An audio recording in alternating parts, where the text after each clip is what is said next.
오늘 하나님께서 우리에게 주신 말씀은 여호수아 7장 13절로 15절의 말씀입니다. 여호수아 7장 13절로 15절의 말씀입니다. 여호수아서 7장 13절로 15절의 말씀 다 같이 한 목소리로 합독하겠습니다. 너는 일어나서 백성을 거룩하게 하여 이르기를 너희는 내일을 위하여 스스로 거룩하게 하라. 이스라엘의 하나님 여호와의 말씀에 이스라엘아 너희 가운데에 온전히 바친 물건이 있나니 너희가 그 온전히 바친 물건을 너희 가운데서 제하기까지는 내 원수들 앞에 능히 맞서지 못하리라. 너희는 아침에 너희의 지파대로 가까이 나오라. 여호와께 뽑히는 그 지파는 그 족속대로 가까이 나올 것이요 여호와께 뽑히는 족속은 그 가족대로 가까이 나올 것이요 여호와께 뽑히는 그 가족은 그 남자들이 가까이 나올 것이며 온전히 바친 물건을 가진 자로 뽑힌 자를 불사르되 그와 그의 모든 소유를 그리하라. 이는 여호와의 언약을 어기고 이스라엘 가운데에서 망령된 일을 행하였음이라 하셨다 하라. 아멘. 참 좋으신 주님의 평화가 추운 새벽을 뚫고 이 자리에 나온 모든 기도자들 가운데 함께 하시길 축복합니다. 오늘은 책임 있는 공동체라고 하는 제목으로 여호수아 7장의 말씀을 함께 나누겠습니다. 매일 성경의 본문은 여호수아 7장 1절로 15절까지의 말씀입니다. 이 본문에서는 여리고성을 정복한 후에 구별된 물건을 아간이 개인의 소유로 가져갔고 그곳으로 인해 하나님이 진노하셔서 그 다음의 목표지인 아이성을 칠 때 패배하게 되었던 내용이 있습니다. 그리고 그 일로 인해 여호수아가 옷을 찢으며 슬퍼했고 하나님께서 여호수아에게 이 일을 해결할 수 있는 방법을 알려주셔서 이 해결 방법까지 말씀하신 내용이 매일 성경의 본문입니다. 여리고성이 사실 무너지기 이전부터 여호수아는 백성들에게 단단히 일러두었습니다.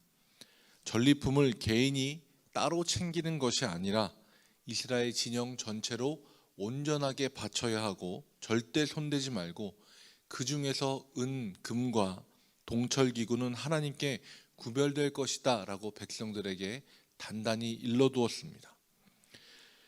그런데 여리고성의 전리품을 옮기는 와중에 아간이라고 하는 사람이 그 물건에서 일부를 자신의 것으로 가져갔습니다.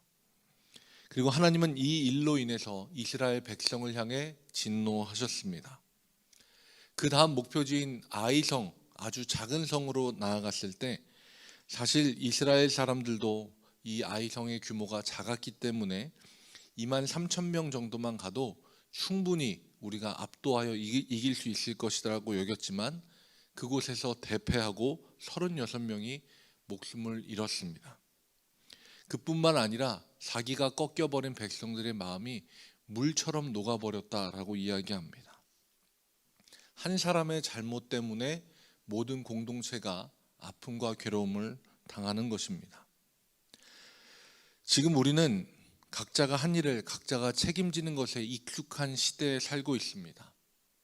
저도 교회나 혹은 학교에서 아이들에게 마당이나 혹은 공동으로 생활하는 공간에 지저분하게 널브러져 있는 것들을 보고 우리 같이 저것을 좀 치우자라고 이야기하면 가장 먼저 돌아오는 대답은 네 하는 대답이 아니라 제가 안 그랬는데요 라고 하는 대답을 가장 익숙하게 듣습니다. 자기가 한 것에 대해서만 책임지는 것이 굉장히 익숙한 시대입니다. 아간의 사건을 보더라도 우리가 지금 이 세대의 눈으로 바라보면 조금 불편하게 보일 수도 있습니다. 한 사람이 잘못을 저질렀는데 하나님의 진노는 이스라엘 백성 전체가 받습니다. 아이성 전투에서 패배하고 목숨을 잃는 사람이 36명이나 생겨났습니다. 그런데 하나님은 개인이 아니라 우리가 공동체를 이루기를 원하십니다. 교회라고 하는 신앙 공동체도 마찬가지입니다. 공동체를 이루면서 신앙생활을 하면 그 안에 긍정적인 면도 있고 또 부정적인 면도 있습니다.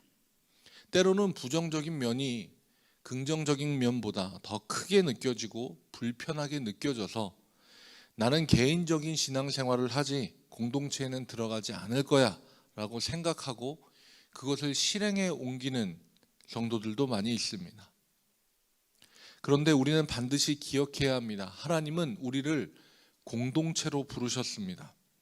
때로는 불편함이 있고 내 옆에 있는 누군가가 내 삶에 관여하는 것이 부담스럽게 느껴지기도 하지만 때로는 내가 공동체 안에서 어떤 역할을 해야 하는 것에 마음에 부담감이 느껴지기도 하지만 하나님은 여전히 우리를 공동체로 부르셨습니다.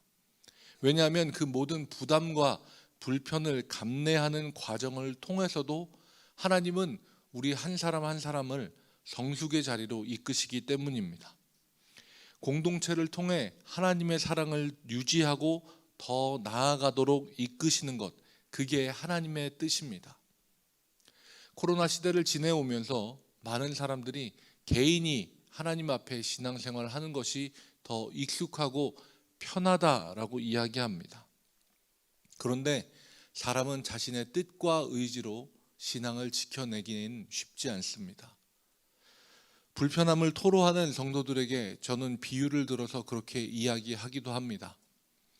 우리가 숯불을 피워놓고 그 가운데서 장작 한 개만 들어서 바깥에 빼놓는다라고 하면 잠깐은 불에 탈 수 있고 그 화력이 유지될 수 있지만 불이 모여 있을 때보다 훨씬 더 빨리 그 불이 사그러들고 꺼지고 맙니다.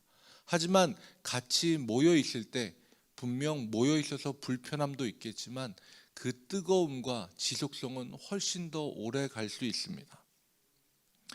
아간이라고 하는 사람의 이름의 뜻은 골치 아픈, 괴로운이라고 하는 뜻입니다.